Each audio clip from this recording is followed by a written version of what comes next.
ना भाजपा से डरते हैं, ना कांग्रेस की बातों से हमको यकीन करना है।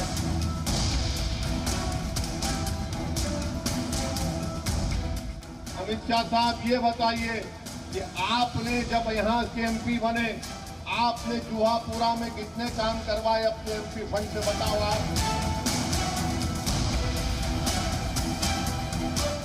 मदरसे को जाते हैं और आसाम में मदरसों को डिमोलिश कर दिया जाता है।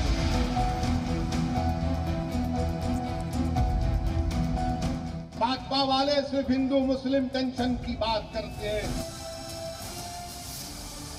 अब आप इसे ओवैसी की ताकत कहें या उनकी कमजोरी, AIMIM सदर ओवैसी जब भी बोलते हैं सीधा PM मोदी और शाह पर सवाल उठाते हैं, और जब बात गुजरात इंतखाब की हो तो उनका जिक्र करना तो बनता है।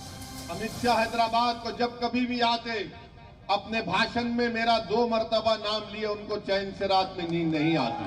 अमित शाह साहब ये बताइए कि आपने जब यहाँ के MP बने, आपने जुहापुरा में कितने काम करवाए अपने MP फंड से, बताओ आप। अरे आप होते कौन है, कौन डिक्टेट करेगा, कौन खाएगा, कौन क्या पिएगा। अहमदाबाद के जुहापुरा में ओवैसी ने अपना मौक़िफ़ एक बार फिर से साफ किया। उन्होंने कहा कि ना तो वो बीजेपी से डरते हैं और ना ही कांग्रेस से उनका कोई लेना देना है। इस मौके पर उन्होंने मरकजी हुकूमत की नाकामियों का जिक्र किया। हम ना भाजपा से डरते हैं, ना कांग्रेस की बातों से हमको यकीन करना है। भाजपा वाले सिर्फ हिंदू मुस्लिम टेंशन की बात करते हैं।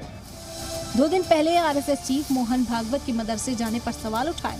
ओवैसी ने पूछा कि क्या मोहन भागवत बिल्किस बानो को इंसाफ दिला सकेंगे। बिहार इंतखाब के बाद लगातार हार का सामना कर रहे ओवैसी गुजरात असेंबली के लिए कमर कस चुके हैं।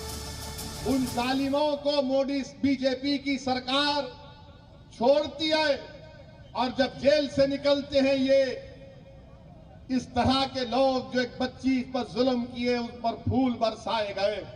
क्या आप बिल्किस बानो से मिलकर उससे कह सकते हैं कि तुझ पर जुल्म हुआ, हम इंसाफ दिलाएंगे? मोहन भागवत मदरसे को जाते हैं और आसाम में मदरसों को डिमोलिश कर दिया जाता है। मदरसे जाकर कुरान की तिलावत सुनते हैं और उत्तर प्रदेश में वक्फ की जायदादों का सर्वे किया। कुछ जगहों से अपने उम्मीदवार को भी सिलेक्ट कर लिया है। ऐसे में बड़ा सवाल ओवैसी के बयानों को लेकर पैदा होता है, जो अक्सर बीजेपी को फायदा पहुंचाने वाले साबित होते हैं। Bureau report, C media.